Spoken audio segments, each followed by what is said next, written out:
Quero deixar aqui um versículo para vocês, em Mateus capítulo 5, versículo 8, que diz: Bem-aventurados os puros de coração, pois verão a Deus. Que nós possamos deixar purificar os nossos corações, para que nós possamos chegar a ver o Senhor com alegria. Amém? Nós vamos agora pedir à irmã Viviane.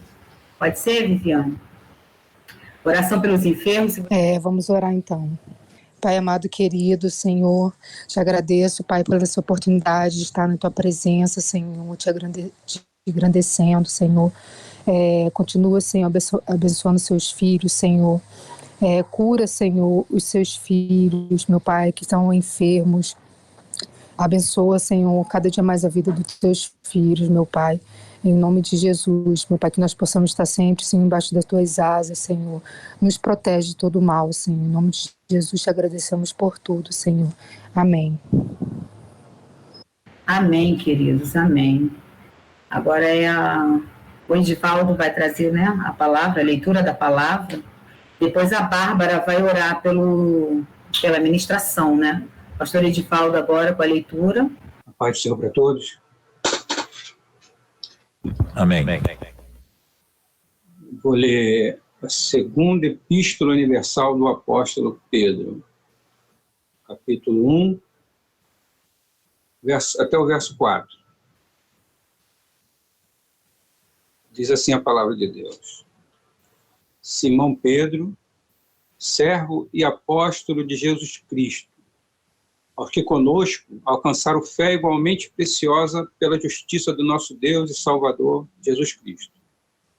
Graça e paz vos sejam multiplicadas, pelo conhecimento de Deus e de Jesus nosso Senhor, visto como o seu divino poder nos deu tudo o que diz respeito à vida e piedade, pelo conhecimento daquele que nos chamou por sua glória e virtude, pelas quais ele nos tem dado grandíssimas e preciosas promessas, para que por elas fiqueis participantes da natureza divina, havendo escapado da corrupção que pela concupiscência há no mundo.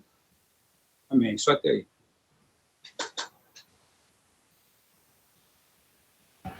Amém.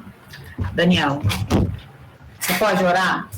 Ora pelo pastor Edivaldo, que vai trazer a palavra, né, para que o Senhor venha abençoar. Amém. Vamos orar nessa noite. Pai, nós te agradecemos, obrigado por esse culto, obrigado por tudo que já aconteceu, pelos louvores, pelas oportunidades que foram distribuídas, ó Pai. Deus amado, nesse momento nós entregamos a vida do teu filho, Edivaldo, que está com a oportunidade e a responsabilidade de ministrar os nossos corações. Deus, que possamos estar com os nossos corações e as nossas mentes abertas, ó Pai, para ouvir e receber a tua palavra. Obrigado. Amém. Agora o pastor Edivaldo estará trazendo a palavra da parte do Senhor. Amém. Quero agradecer essa oportunidade, o privilégio de poder estar comunicando a palavra de Deus e sendo ouvido por todos vocês. Como eu disse, é um privilégio, é uma oportunidade grandiosa de poder estar sendo ouvido por vocês, fazendo menção da palavra de Deus. Eu li a segunda epístola universal do apóstolo Pedro. Eu quero ler o versículo 3 e 4 mais uma vez. Diz assim, ó, visto como o seu divino poder nos deu tudo que diz respeito à vida e piedade, pelo conhecimento daquele que nos chamou por sua glória e virtude, pelas quais ele nos tem dado grandíssimas e preciosas promessas, para que por elas fiqueis participantes da natureza divina, havendo escapado da corrupção que pela concupiscência há no mundo. Louvado seja o nosso Deus.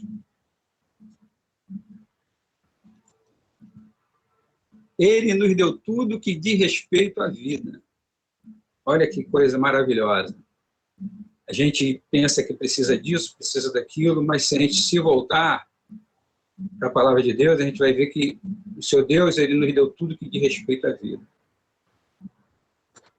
Isaías 55 diz que eu falei isso no outro dia, eu quero enfatizar, porque é um problema muito sério que a gente encontra no mundo. E a gente não entende a dificuldade que existe para os homens viverem, porque eles não têm conhecimento dessa dádiva. Eles não têm conhecimento que Deus nos deu tudo que diz respeito à vida, inclusive a natureza divina. Isaías 55 vai falar desse ciclo, né, garantidor da vida, essa vida natural. Ele diz que, assim como o céu está mais alto do que a terra, assim também são meus caminhos mais altos que vossos caminhos, meus pensamentos mais altos que vossos pensamentos. Assim como a chuva que desce, a chuva e a neve que desce do céu, e para ela não torna, mas antes rega a terra e faz produzir, e faz brotar, e dá semente ao semeador, e pão que come. Assim também é a minha palavra. E aí fala desse ciclo garantidor da vida, natural, que é a semente, que garante toda a vida. Garante a vida animal, garante a vida vegetal, garante a vida humana. É um ciclo garantidor da vida, ou seja, Deus nos deu tudo que diz respeito à vida, essa vida natural. E enquanto existir mundo, vai existir esse ciclo garantidor da vida, porque Ele sabe que a gente precisa. A palavra de Deus diz que Ele sabe o que é Ele sabe que é necessário para a nossa vida. Então, em Isaías ele fala desse ciclo, que assim como a chuva e a neve que desce do céu, ela desce do céu, rega a terra, faz brotar e dá semente semeador e pão que come. Ela garante a vida, toda a natureza, a vegetal, a natural, a animal. E também ele diz, olha, assim também é a minha palavra. Ela não volta para mim vazia, mas faz o que me apraz para esperar naquilo para que enviei. Com alegria saireis e em paz sereis guiados. Os montes e os outeiros exclamarão de prazer diante da vossa face. E todas as árvores do campo baterão as palmas. Você vê que a própria natureza se alegra com a palavra de Deus. E diz que no lugar da sarça crescerá a faia, no lugar da sarça crescerá a murta, que será para o Senhor por nome e por sinal eterno, que nunca se apagará. Ele mostra o ciclo garantidor da vida natural e também a natureza divina para nós. Você vê que o Senhor Jesus Cristo, quando ele estava na Terra, o Nicodemos foi ter com ele. Nicodemos era um mestre. Nós já ouvimos isso muitas vezes. E Nicodemos, apesar de tudo que ele tinha, ele não se sentia em paz com Deus, garantido da vida eterna, garantido para poder entrar no reino dos céus. Ele vai ter com Jesus. E ele diz, Jesus, eu sei que tu és vindo de Deus, porque ninguém pode fazer o que tu fazes se Deus não for com ele. O que é necessário para herdar a vida eterna? Jesus diz para ele, olha, é necessário te nascer de novo. Porque se você não nascer de novo, você não pode nem ver e nem entrar no reino dos céus. Aí, ele diz, mas como é que pode ser isso? Aí ele disse, você é mestre em Israel, e você não sabe dessas coisas, você não entende isso? O que é nascido da carne é carne, o que é nascido do espírito é espírito. Ou seja, essa vida natural, ela é garantida por esse ciclo da chuva, da neve, do oxigênio, da floresta, da fotossíntese, tudo que a gente precisa, o nosso pulmão, o nosso organismo, está garantido. A nossa vida natural está garantida por esse ciclo. Mas existe algo que falta para o homem, porque o homem não é só sabe, comer, se alimentar, é subsistir isso. Mas Deus, ele tem uma vida abundante.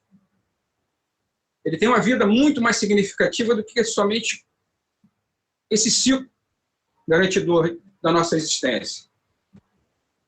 É uma vida natural, mas precisa ser alimentada também. O nosso espírito também precisa ser alimentado. O nosso espírito precisa também de ser alimentado. Porque senão, o homem só vai viver uma vida natural. E Jesus diz para ele que é nascido da carne é carne, que é nascido do espírito é espírito. Ou seja, na primeira colocação, que é nascido da carne, a gente sabe que é porque quando o homem foi criado, ele foi feito à imagem de Deus. Mas houve uma separação, uma ruptura. E todos os homens, depois disso, foram criados à semelhança de Adão, na carne. E só podem produzir carne. Só pode produzir carne. E a carne, a gente sabe que ela só produz discórdia, inveja, mentira, corrupção, concupiscência. Mas existe, na vontade de Deus, que a gente participe da natureza divina. Enquanto o homem ele só produzir carne, ele só vai viver num parâmetro, é isso que eu quero deixar bem enfatizado. Da outra vez eu falei, mas eu queria enfatizar isso, porque esse é o mal de toda a natureza, de todo homem. Esse é o ponto principal que leva o homem à desgraça. Porque você vive uma vida sem expectativa. Sem Deus no mundo, você não tem esperança. A tua esperança é somente nessa vida.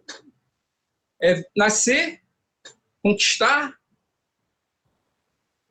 prazeres, né, realizações e depois morrer. Essa é a vida que é apresentada para nós. Uma vida sem a natureza divina. Mas Deus, ele quer que a gente participe disso, porque ele nos deu tudo que diz respeito à vida. Ele diz aqui, nessa segunda epístola de Pedro, que ele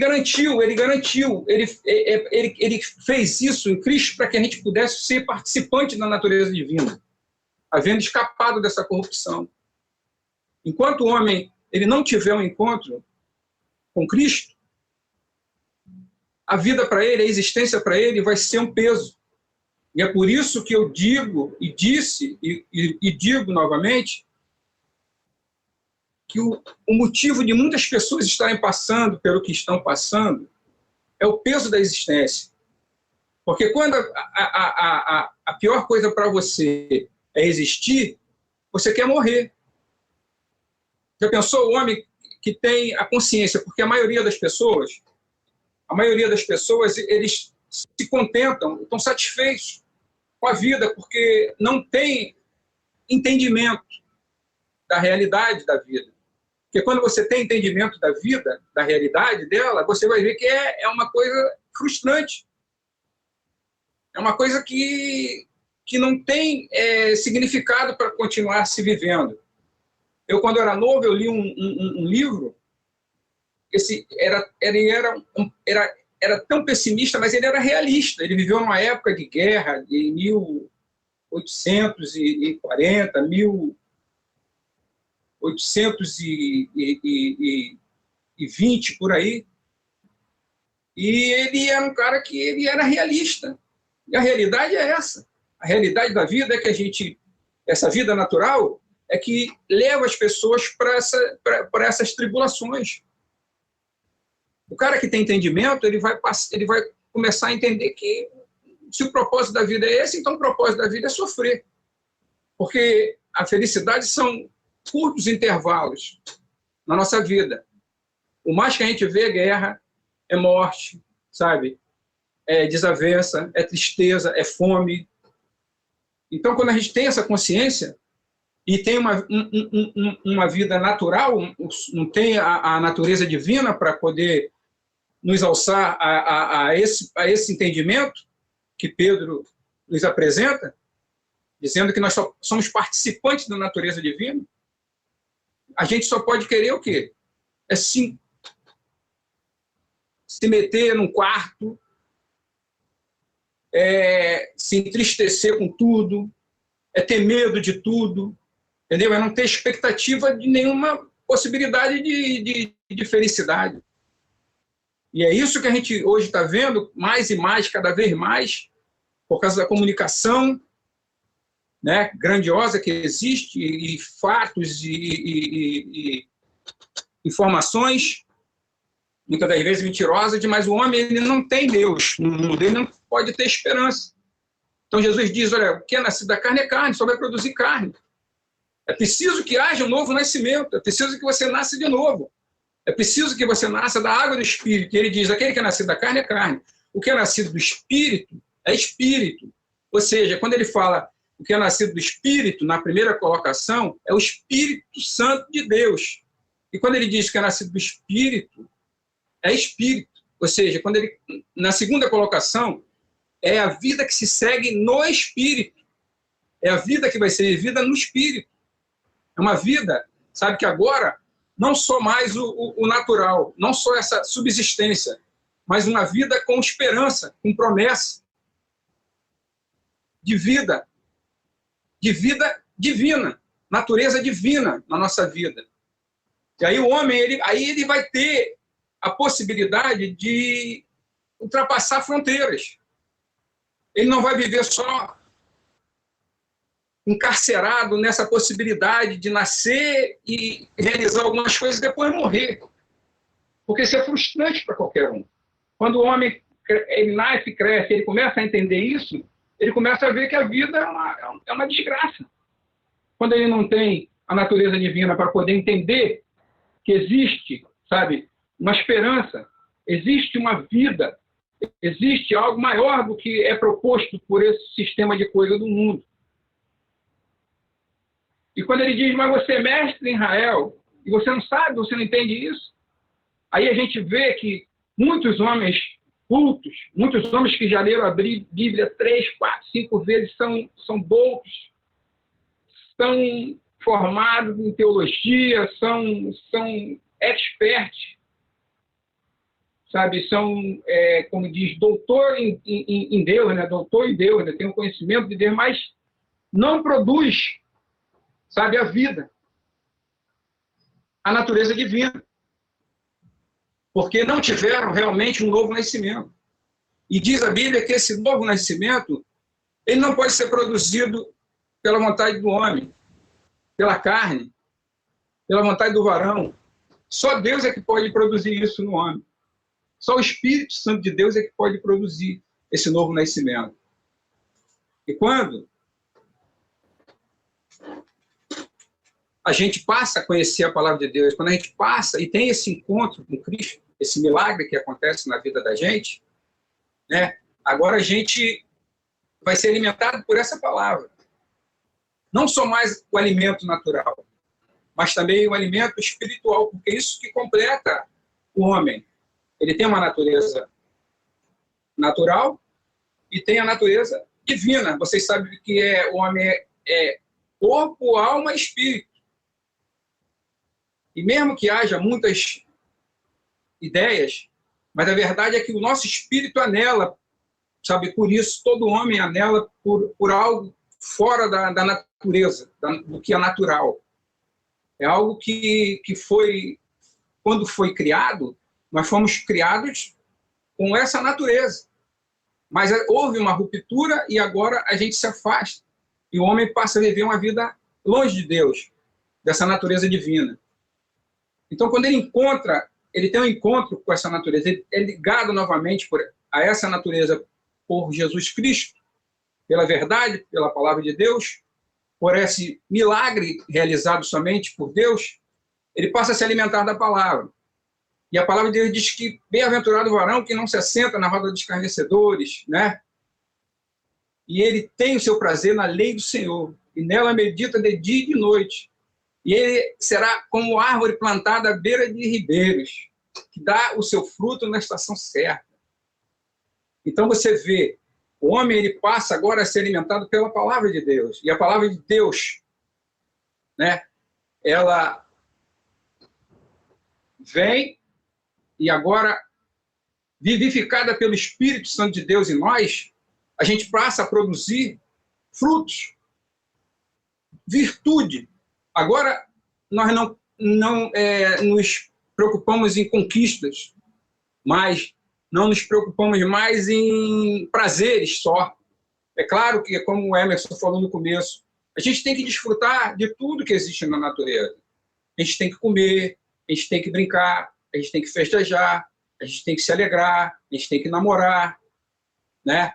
Essas coisas todas foram feitas para a gente mesmo desfrutar. E tem que ser mesmo desfrutado. Mas não numa perspectiva que isso somente é o todo. A Bíblia nos faz entender que é muito mais do que isso. O Espírito agora nos traz a vida divina. E a gente passa a entender que existe, sabe, algo maior do que isso que é proposto para o homem na natureza, naquele natural dele. E aí, leva o homem a essa debilidade. E é o seguinte, eu falei no outro dia, que cada um tem um desejo. Cada um tem uma necessidade. E se Deus fosse atender a necessidade de cada um, seria uma bagunça. O homem, ele pensa, eu sei, porque eu já pensei assim, eu queria que Deus fizesse o mundo como eu imaginava. Agora, imagina cada um imaginando o mundo da sua própria maneira. Imagina isso. Seria uma loucura. E é o que acontece. Na verdade, não é Deus que satisfaz o desejo de cada um. Na verdade, é cada um que satisfaz o seu próprio desejo. Ou seja, o mundo, ele é representado pela nossa vontade. O mundo é representação da nossa vontade.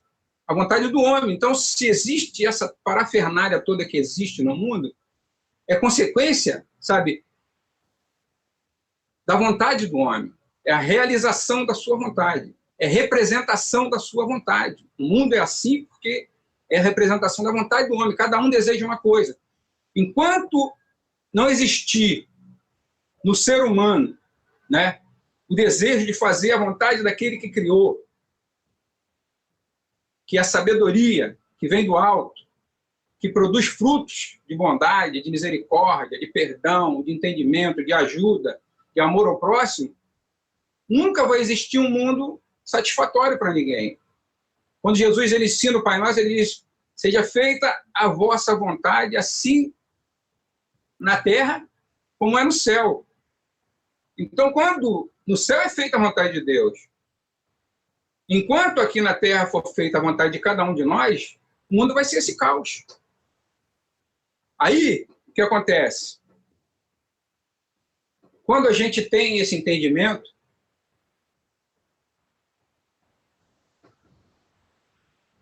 o mundo, a gente não depende mais do mundo nos alimentar. Ou seja, desse sistema de coisa nos agradar ou nos positivar. Ou seja, eu não tenho mais que atender a demanda desse sistema de coisa. Eu não tenho mais que viver em função de atender o que o mundo ser bonito, ser poderoso, ser forte, ser sábio. Eu não tenho mais que atender isso. Eu não tenho mais, porque o mundo agora não pode mais me alimentar. Porque eu tenho um alimento, sabe, que é divino, que vem do alto. Então eu fico liberto da necessidade de ser amparado pelo mundo. E agora eu passo a ser aquele que alimenta o mundo. Eu, você, todos aqueles que tiveram encontro, que se alimentam da palavra de Deus, que se alimentam da palavra de Deus e são, sabe, que recebem a vida de Deus pelo Espírito Santo, agora a gente já não mais é alimentado pelo mundo. Mas agora a gente tem a possibilidade de alimentar o mundo. É esse o propósito da nossa vida. Quando a gente entender a grandeza do propósito da nossa vida nesse mundo, aí a gente vai poder libertar o homem da sua gaiola. Ou seja, hoje eu escutei um homem falando que O homem é criado com um propósito tão grande e ele se compara a um passarinho preso numa gaiola. E é a realidade. Porque se o homem vive uma vida natural, ele vive dentre esses dois pontos. De nascer, conquistar e depois morrer. E acabou para ele. Vive ele sendo alimentado por migalhas, preso, sabe, por esse encarceramento que o sistema de coisa, sabe, aprisiona e não deixa enxergar. Foi o que eu falei quando Jesus fala: rapaz, você é mestre em Israel, você não entende isso? Que tem que nascer do Espírito? Que é nascido do Espírito é Espírito? Por quê? Porque o homem, ele só consegue entender as coisas do Espírito do homem. Ele é cego. Diz a Bíblia que Deus, o Deus desse século, cegou o entendimento para que a gente não venha a entender, a conhecer, a resplandecer a glória de Deus para a nossa vida. Então ele fica aprisionado, preso, vivendo uma vida de medo, de mentira, de conquista, sabe, de ter que atender a demanda do mundo, quando na verdade você é aquele que vai poder transformar vidas. É você que vai poder soltar esse homem que está encarcerado dessa prisão, quando você mostrar para ele, sabe, a natureza divina, sabe, essa certeza, sabe, de que a ressurreição, sabe, é uma realidade. A vida eterna é uma realidade. A vida, sabe, vivida na natureza divina é uma dádiva, é glória, é misericórdia. É misericórdia, é prazer. Ele nos trouxe a existência para viver esse propósito. E a gente não tem entendimento e vive uma vida acabrunhada, fechada, morta, sofrendo, chorando, sabe, fraco, enfraquecendo-se, sabe, com as coisas que vêm até nós. Quando, na verdade, foi dada a você e a mim a possibilidade de fortalecer, de libertar, de levar vida divina, natureza divina para as pessoas que estão sofrendo, morrendo e sendo acorrentadas, sabe, por esse sistema de coisas que não nos deixa viver a verdadeira vida que nos foi proposta. Ele nos deu tudo que diz respeito à vida, para que a gente pudesse ser participante da natureza divina. Então, que a gente possa ter essa clareza na nossa vida. Sabe, que nada venha, sabe, a nos deixar enfraquecidos, porque nós temos esperança de vida eterna. Nós temos a natureza divina em nós. Nós não somos alimentados só com pão e água. Nós somos alimentados pelo Espírito Santo de Deus, que traz vida para a nossa vida, sabe, que vivifica a nossa vida, que nos dá uma visão muito mais ampla da existência. A existência não é só essa passagem, sabe, de um polo desse à morte, do nascimento à morte. Não. Para a gente existe vida aqui, foi o que o Emerson falou no começo, e gozo. Eu posso experimentar essa realidade já hoje. Eu posso experimentar essa realidade já agora, sabe? E ir vivendo essa vida de maneira que quando chegar a hora de eu entrar na eternidade, eu já vou estar vivenciando isso há muito tempo. Porque eu tenho esperança. Eu tenho a certeza que a ressurreição é uma realidade. E aí eu não vou ficar oscilando para lá nem para cá.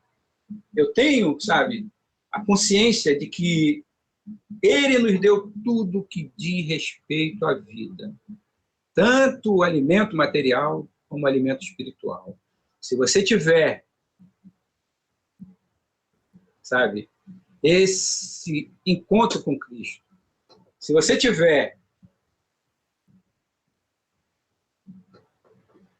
essa comunhão com Deus, em Cristo Jesus, você vai ser alguém que vai poder cumprir o propósito de Deus, sabe, com grande alegria e com grande privilégio. É um privilégio muito grande que Deus nos concedeu, de sermos os senhores desse mundo.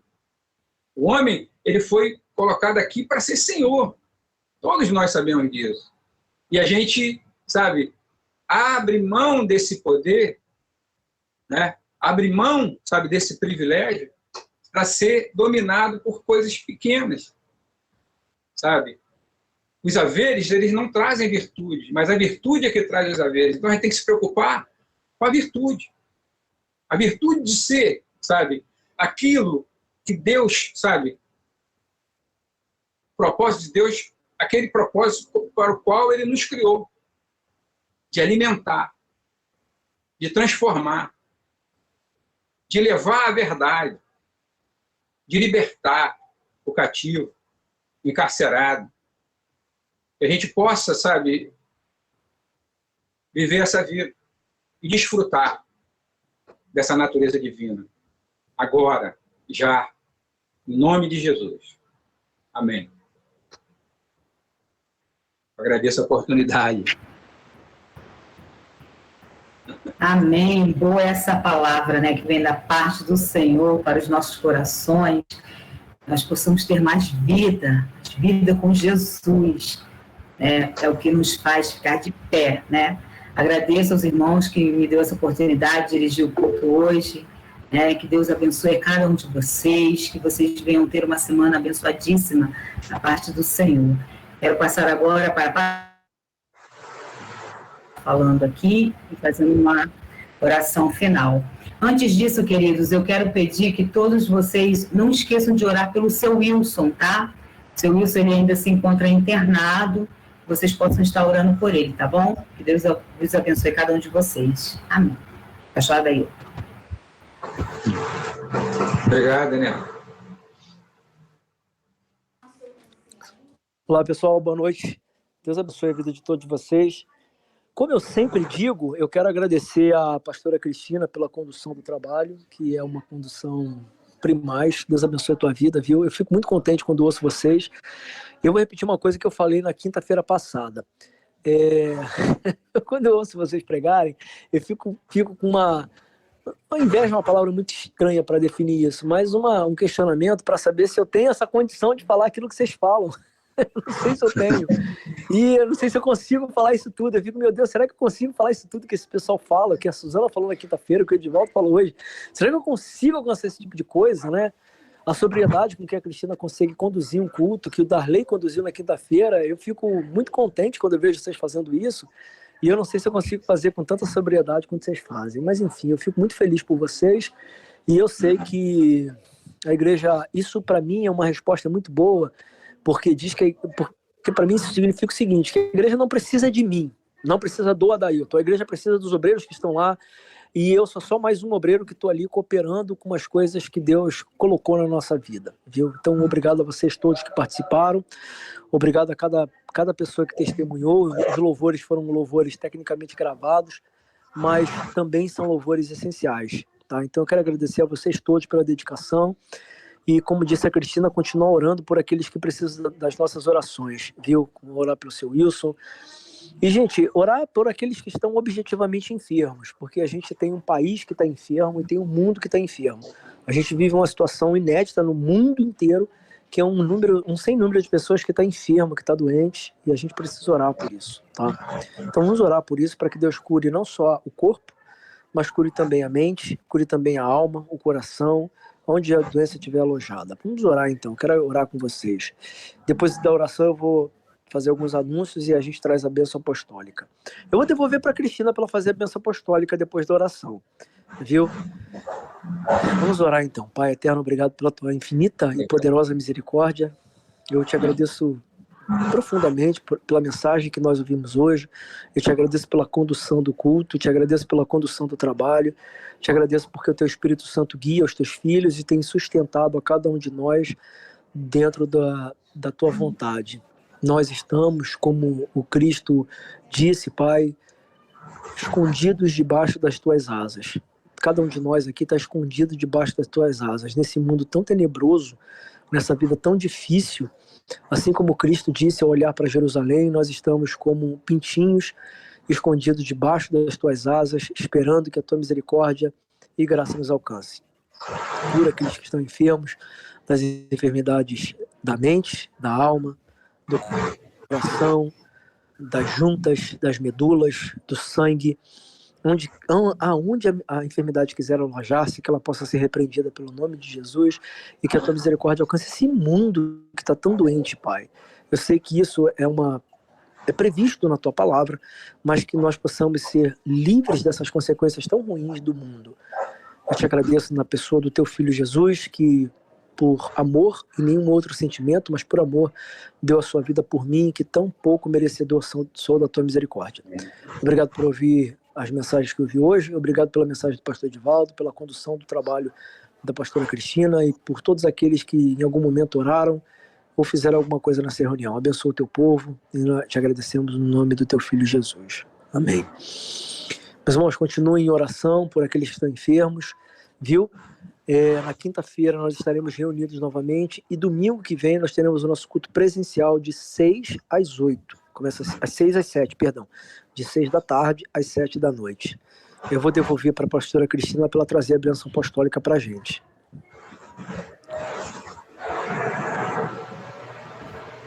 Oi, queridos. Vamos lá. Que a graça do nosso Senhor Jesus Cristo, o amor de Deus, nosso Pai, e a comunhão do Espírito Santo esteja com cada um de vocês em seus lares, que toda a igreja diga amém, amém. Que Deus vos abençoe. Um grande abraço para todos, amém.